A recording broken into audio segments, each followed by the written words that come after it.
Okay, so today we're talking about end-to-end testing, specifically for web apps. And David asked me to give this talk since I've done a lot of work with this for the dashboard, and especially the past 2 weeks setting this up. So I'm just going to talk through some of the stuff I've learned over the past year doing these tests.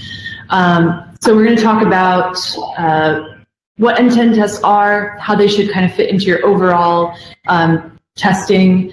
We'll talk about what you should be testing, how to write a test plan, tools, and some best practices. And then I'm going to show a demo of our test in the dashboard.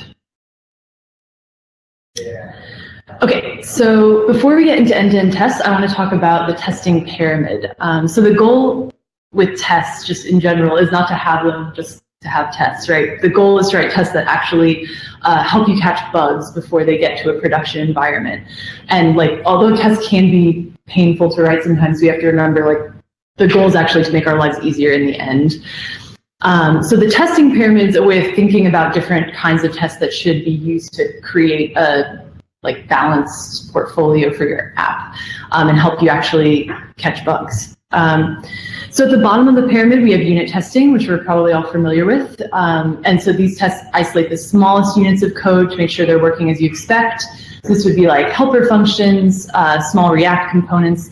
And because they test such small pieces of code, they're really inexpensive and they don't use a lot of resources. They don't take a lot of time to run. So these are your first line of defense against bugs. And because these tests are so isolated, if a test fails, you know exactly where to go to fix that bug. And you can fix it quickly.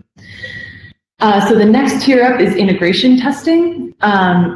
So integration tests are like this middle ground between unit and end-to-end tests, and they test groups of functions or components to make sure that they interact properly. So in a React app, this might mean like testing a higher level component in your tree and making sure interactions between components are working and that like props are being passed and the DOM is rendering what you expect.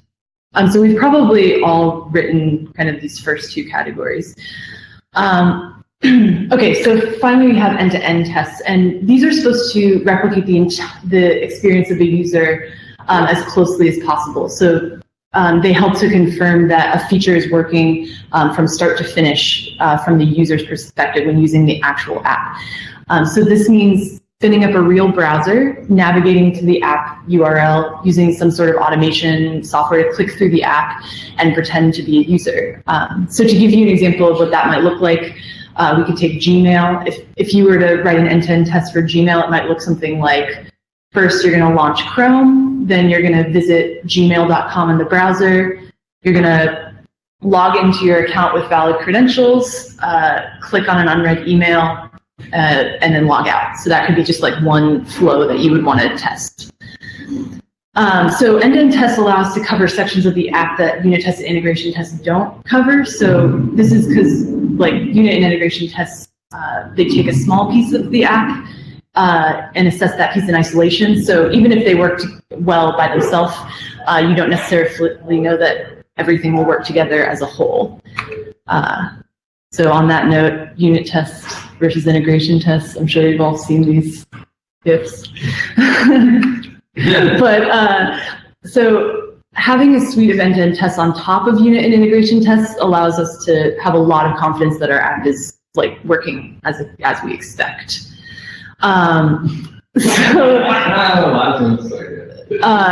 These high-level tests are there really as your last line of defense. So if you get a failure in one of these high-level end-to-end tests, not only do you have a bug in your code, you also have a missing or incorrect unit test. So before you even fix that bug, you should probably write a unit test to make sure it stays dead. Okay, so that's all the GIFs I've got for today. So I just wanted to get that all out of the way at once. Okay, so end-to-end tests give us a lot of value, but they also are really problematic. And there's a lot of issues in writing and maintaining them. So I want to talk about this right at the beginning so you can kind of keep this in mind throughout the talk and start to think about like how we're going to solve these issues. So first, end-to-end tests are inherently really slow. Like starting up a browser in and of itself can take 20 to 30 seconds, and we're not even talking about loading the UI up and running the test.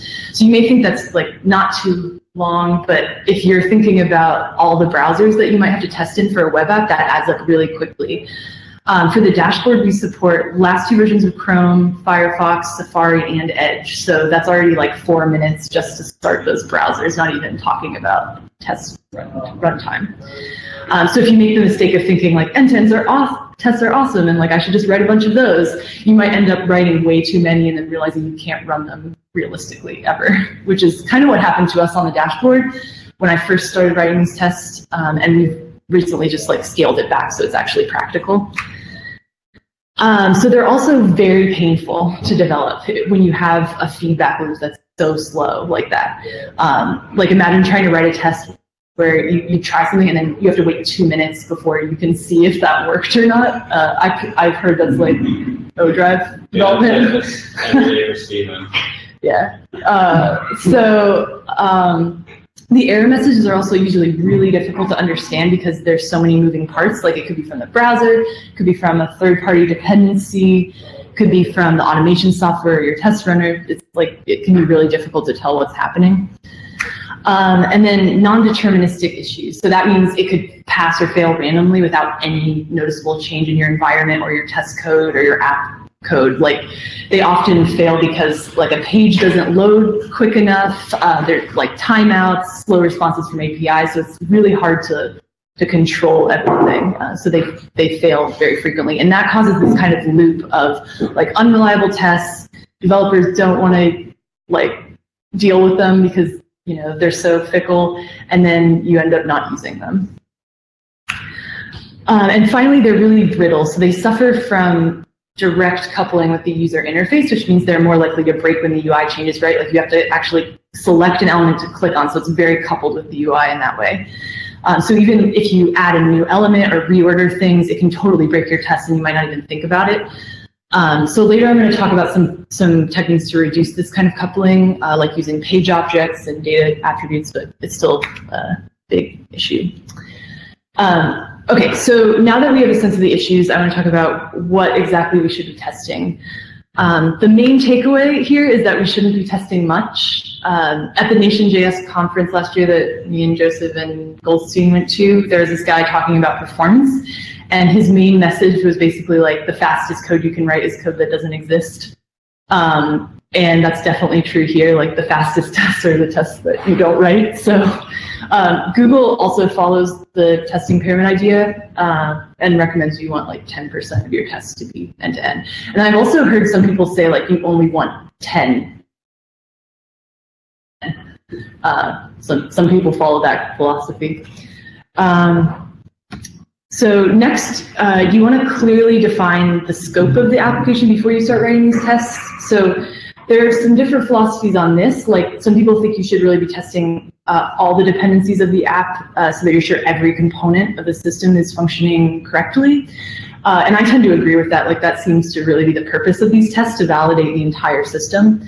But others, I've seen people say like, well, the front end is what I'm responsible for, and that's the quote unquote app under test. So you really have to decide whether you're going to mock out dependencies like API calls or database queries, because if you decide not to mock and use the real thing, then you end up running into state issues. You have to make sure that like between every test you're resetting your environment, and it's a lot more difficult when you're not mocking things. Yes? Sorry, when you say application stack and you're talking about dependencies, you're talking about in our case, like all the microservices and stuff that relies on. Yeah. So like for the dashboard, we have a dependency on Prometheus, on like the SLA service, and that has a dependency with like a Postgres database, like all those kind of things that are supporting your app. Okay.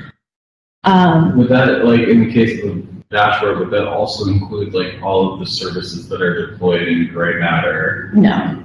Well, I guess. Like, is that, would it be checking to make sure they're all deployed correctly? No, because that can be different depending on where the dashboard is. That's more like, that doesn't really matter for our application. Like the services could be whatever, right? It doesn't matter. Yeah, okay. So if you're resetting your environment, so if you're doing that, you have to make sure you're resetting your environment. And it also prevents you from running tests like concurrently. And if you're worried about speed, that's a problem. And so like by concurrently, I mean running 2 or more tests in two different browsers against the same environment. So to give you an example, I ran into this problem with testing the SLA form. If you are not familiar with this, this is a way to set objectives on certain metrics, and then you're able to see where those metrics, where you're violating those objectives as overlays on these charts. So I wanted to be able to write a test where like I'm setting an objective and then I can go to the summary view and know that like the overlay is being rendered after I make this fill out this form. But if I have two different browsers doing that at the same time against my staging environment, it's going to run into race conditions, right? If I'm trying to like modify the, add an entry to the database. So I actually ended up mocking this out, like mocking the API out. And I still, to be honest, like kind of feel weird about that. I don't like know if that's the best solution, but it's what we decided on because we were worried about speed and wanted to be able to test two at the same time. So I guess you just have to think about that for your own app and like figure out what's right for that. So then, does that also come back to like the responsibility you were talking about before, where if you have to deal with concurrency and relying on services and stuff, and you do just mock it out, then you aren't actually testing the full right. step. You're not testing the front end, which is exactly. That's why I feel weird about it. I don't really know if that was the right decision, but yeah. Would be an alternative be that you just let them do it one browser at a time? Exactly. Yeah. So we might, I don't know, maybe we'll go back to that eventually. I'm not sure. Okay, so now you've decided on the scope of the testing you're going to do. What do you actually test? So the general consensus is to test the happy path. So this means the most critical, essential features that have to work in your app or you'll get fired, I don't know. So this is where you'll want to get with like your director, your product manager to decide what's important for the user. So I think a great place to start is just listing your top 10. If you're not familiar with user stories, it's basically like description of a feature written from the perspective of an end user. So obviously this means like you can't test everything, right? If you're just testing the happy path. And actually you can't test most things. So there are going to be many paths in your app that aren't covered. So you should really test those alternative paths and errors in unit or integration tests. Okay, so the next step for writing really good end-to-end tests is to write up a test plan document. And I think like usually this would kind of be done by like a QA person, but I still think it's really good to do if you're the one writing these tests. So the first step I think is to brainstorm and analyze your app. Again, this is another place where it's good to work with a product manager, someone who's like who has more contact with the user, because they can help you answer these questions. To get real value out of these tests, you have to know like who your users are, how the app is actually used by those people, and what the most important critical features are to them. So next, you should think about how you want to logically divide up your tests and define your user stories. So this really depends on the kind of app you have. It might make sense to divide up your tests by feature or by view.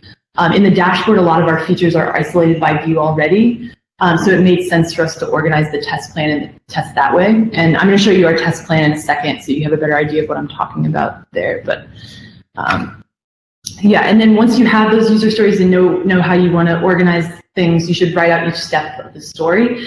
That would be like our Gmail example. You want to be really detailed about each thing the user is doing, each click, every UI interaction, and that's going to make writing the test a lot easier because all you have to do is really translate it to code.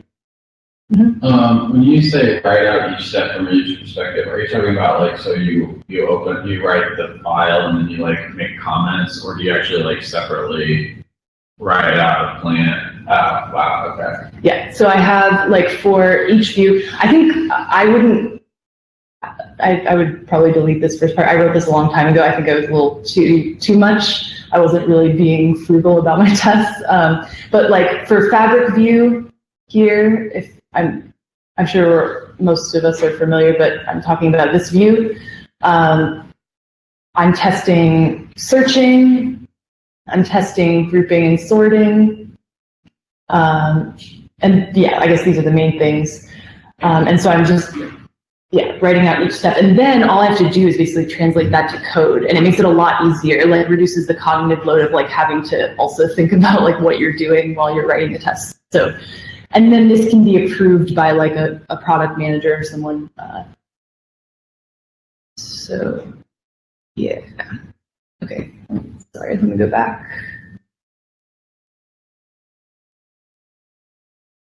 Okay, so now I want to talk about the tools we'll actually need to do this kind of testing, and I'm going to list the big names here, but there are a lot of tools out there, so I can send some resources out if you're interested in other tools. But first, we're going to need some kind of framework, and so framework can mean a lot of things, but in this case, I'm talking about like a tool that gives you, assertion functions like I expect this to be this, a test runner, and then some tool to like interact with the browser. And there are really two camps here, like the more traditional Selenium-based frameworks, and then I guess like non-Selenium-based frameworks.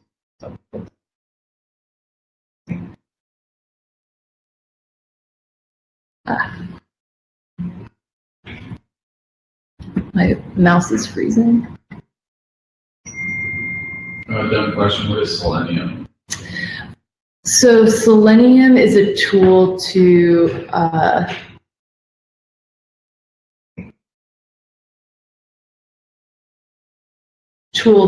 like actually control the browser. So from the outside, so it like lets you drive the browser through like scripts. Okay. I don't know why my mouse is freezing. Okay. Wait, I think I got it. Sorry.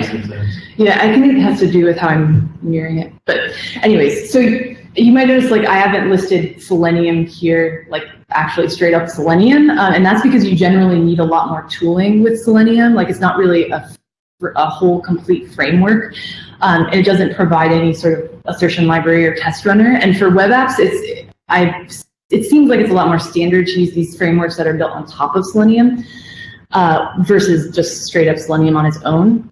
So the two big ones are Nightwatch and WebDriver.io, which are built on which are node-based. And since these are built on top of Selenium, it's a very well-established API. There's a lot of documentation and resources out there. And these tools interact with the browser through web drivers. And web drivers are browser specific, so you need one for each different browser you're going to test.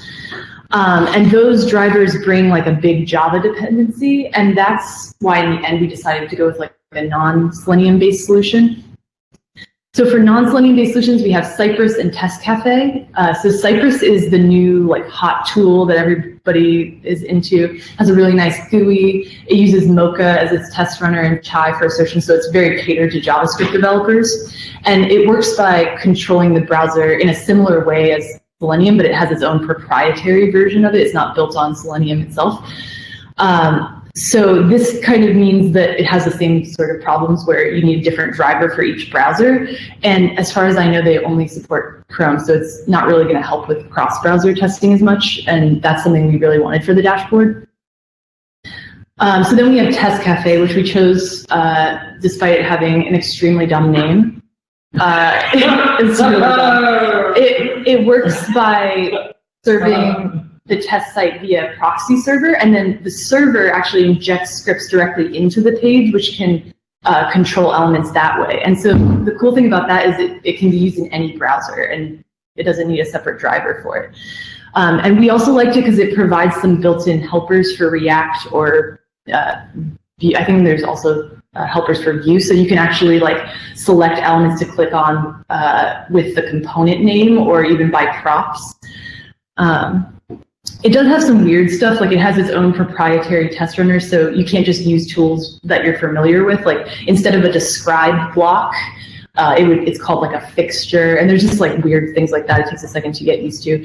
It also makes you explicitly use promises and async await to manage interactions, whereas most other libraries kind of abstract that. But I'm going to show the actual code in a second, so it'll be more clear.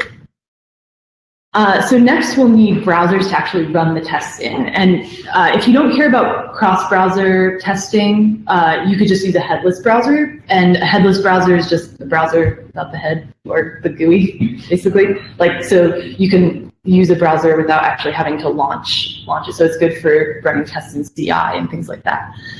However, we wanted to be able to test across our whole browser matrix, so we decided to look into cloud browser providers like BrowserStack or Sauce Labs. And what these tools do is they give you access to basically every browser on any OS that you want, and real mobile devices too, so you don't have to like set up virtual machines or emulators to run tests against. You can just like send it off and test it against these cloud browsers. Okay, so before I show the actual tests, I want to talk about some best practices that I've found. And one of the big problems that I've mentioned before is that these tests are really coupled closely with the UI itself. And one way to overcome that is using something called a page object. And this pattern, I believe, was started by Selenium. So it's become pretty standard practice. So basically what you do is represent a page as a class, and each variable points to an element selector. So that could be an ID or a class. Here I'm using data attributes to select elements. And then to use it, you can see here on the right, I'm just creating a new instance of the class and then using it that way. I expect the title to be Fabric. And this is cool because it makes your test way easier to read. Like, you're not directly using selectors in your tests, and if a selector changes, you don't have to like update it every single place you're using in the app. Are you reusing the base view model of multiple tests? Yes, yes. So here I have, a base view model. So this is like the stuff, the items the elements that are common to every single view across my whole app, and then I'm just extending it for each different page of the app. Okay, and so the reason I use data attributes in that last example is because it really helps avoid breaking tests if classes or IDs change, because that's really easy to do. The data test attribute is very clear, so it's less likely that someone's going to come behind you and like delete it or mess with it later. The next one here is start each test suite from the view you're testing. What I mean by that is you might have like a user story that starts somewhere within your app, like I want to test service view in the dashboard. And you don't need to necessarily test the main view. So you don't want to like start your test from the main view and then click into the app to get to the place you actually want to test, because then like you could have some bug that like breaks before you get there, and then it'll be confusing like where the bug is, because you're so basically you just want to minimize places where things can go wrong and like that's not related to your test. Okay, and the last one, don't sleep. So it can be tempting to do this with end-to-end tests especially. You might have an element that takes a second to load because it's like dependent on some API call or I don't know, something like that. And you never want to say like sleep 10 seconds and it'll probably be there by then, because you want to wait for a specific condition to be met instead. Okay, so I'm going to stop talking now and instead show you some tests. Okay, so here we keep our end-to-end tests just on the top level directory. I have all the view models here. I'm going to show Fabric view, and you can see I'm using this selector function here. This is provided by Test Cafe. It basically wraps like a native selector function, and here's the React selector thing I was talking about, where you can select by a component name, so that can be handy. Although I still recommend using data attributes first, because I think this is the best way to go about it. It's the least brittle. I'll use the React selectors if there's like no other React component on the page,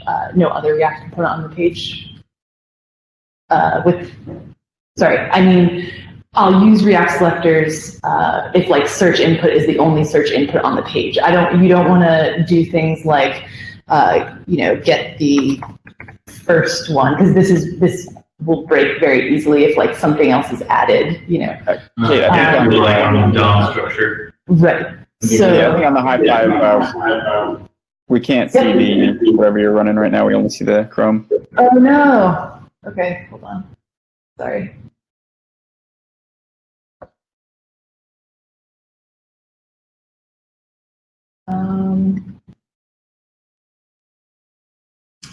Maybe share the whole window, and then as you go back and forth, it should. So you can't see this, the VS Code terminal. Yeah, because you selected Chrome as like, But I don't want to.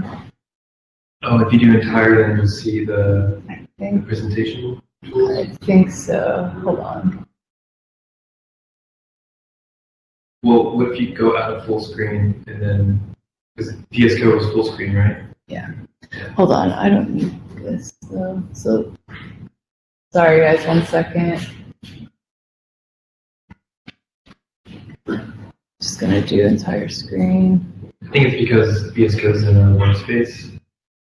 There's space, I should say. Can you see this? Yeah, that Yeah. works. Okay, cool.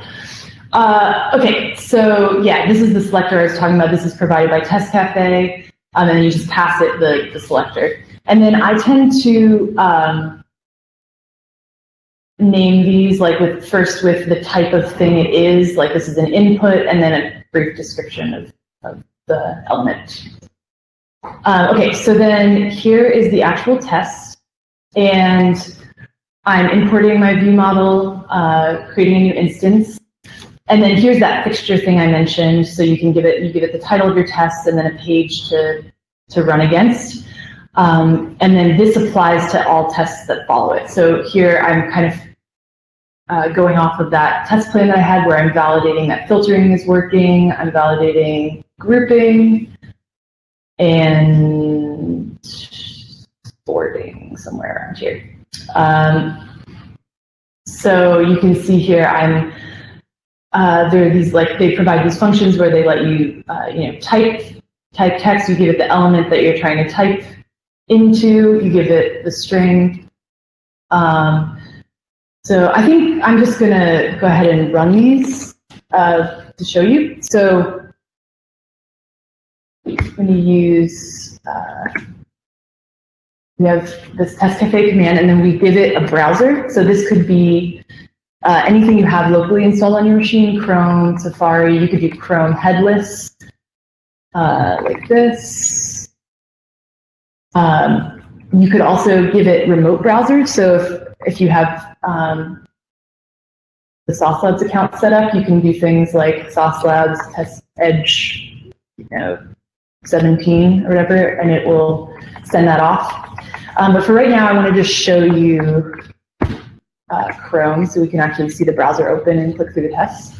And then we're going to give it the path to the test.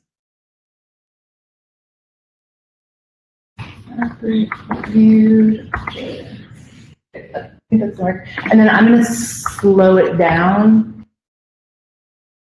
We can actually see it clearly.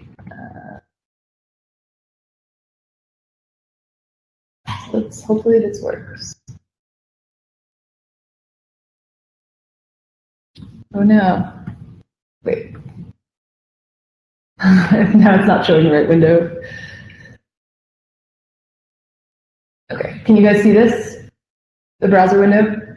Yep. Yes. Okay. All right, so it's searching for example service. I'm asserting that it's working.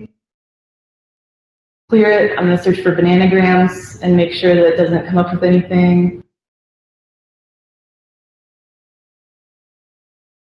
And then it'll refresh between each test block, so kind of resetting your environment. And then I'm going to test grouping. So in reality, I should have better test data here. Like right now, all my services are green, so it's not really testing everything. So yeah.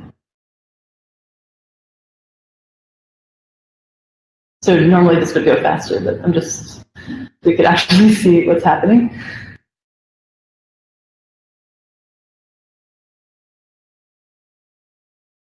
Okay, maybe I did it a little too slow. But Yeah. Question? yeah, go ahead. So like one of the things that you said on an earlier slide is that it's expensive. But it looks like you're running it locally. So what makes it expensive? Well, the fact that they're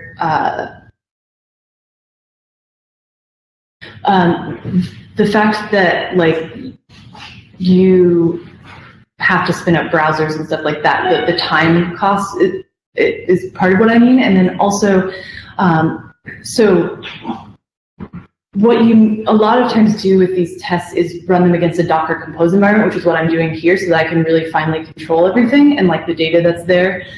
And that is really tricky to do if you're trying to run it in CI, because you have to spin up a whole Docker Compose environment. That takes like, now we're not even talking about like loading browsers up or spinning them up. It's just like setting up a whole Docker Compose environment that has all your dependencies and all the data you want to test is expensive. So I'm using Docker Compose locally, but we needed to think up another solution for actually like integrating this into our CI process. So what we decided on was to actually create a separate staging environment that just has the data that we need for our tests. And we have that at test.development.deciphernow.com. And so basically how it works is every time we merge into our develop branch, our CI workflow builds an image, it tags it with develop, and then in OpenShift we have this listener that basically like listens for whenever a new develop tag is pushed, and then it redeploys the dashboard to our staging environment. So we know that the staging environment always has the latest development code, and then so then we need to figure out like, okay, how do we trigger tests to actually run against that? So it's tricky because we don't want to like block CI with these like 45-minute test runs. So the solution we came up with for now is to run the tests overnight against the staging environment. So we know it's always testing like the latest day's work, basically. And then in the morning we can see, when tests fail. But yeah. Once a week then.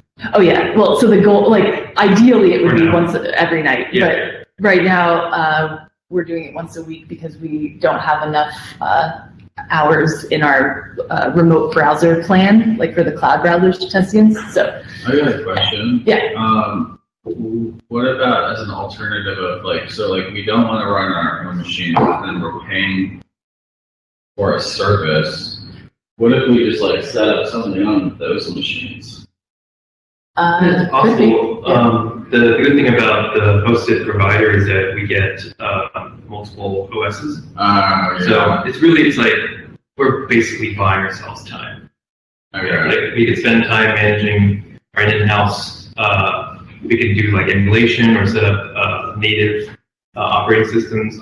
But I think we're just really just kind of paying to have it taken care of for us versus managing all that. Yeah. So it's basically we're testing like all the operating systems, like Mac. Well, it's just Mac and Windows, right? We're not doing Linux right now. Yeah, so we're doing Mac and Linux, and then Chrome, Safari, Firefox, Edge for Windows, and then 2 versions of each of those. So it's just a lot of like extra overhead that we don't have to worry about by paying. I just know that those machines, there's usually one of them just sitting around doing nothing. Yeah. But it's just the time to set it up would be a lot. We don't have time for that, so. Yeah. Maybe in the future. Yeah. Like we could spin up virtual machines on there for Windows and Or just use Mac, yeah. Docker, right? Can we use Docker? it all boils down to which one do you want to spin up browsers that are running on the operating system. So those are Linux machines, I believe. Yeah. So yeah, we would still want like Windows and Mac browsers being spun up, not headless, or not just Linux. And we couldn't use partitions because they'd have to restart the computer. Those partitions probably. Yeah, I think probably using virtual machines would be a good start, and which is basically what SauceLabs is doing for us. Yeah, I just think of that if we did get that set up, we wouldn't have to worry about like, well, how much money we're spending on it every It's week. true. And I feel like it would also like allow people that aren't just working on maybe the dashboard, like or product side, to be able to use a tool like that. Absolutely.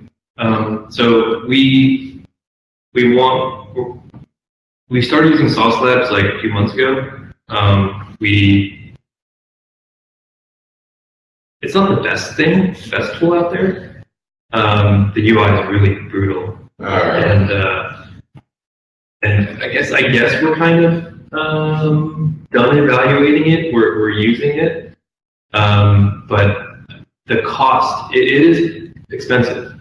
Like when Kate's talking about expensiveness, we have a limited number of hours, and you have to be careful about how often you run the tests and how many teams are running on here. So I think we probably need to decide as a company how we want to approach this, because right now we're paying month to month.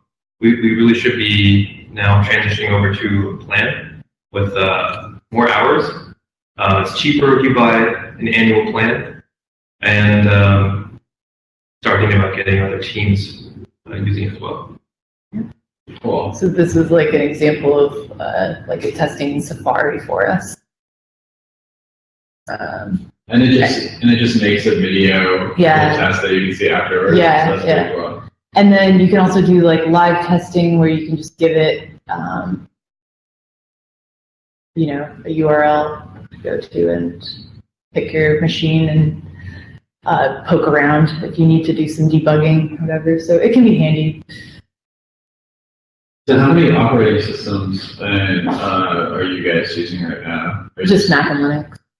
What do you Right? mean, No, like, are you sorry, using Windows. multiple versions of Windows, or using No. multiple versions of? That would just be too much. Yeah. Like Yeah. right now it's Windows 10, right?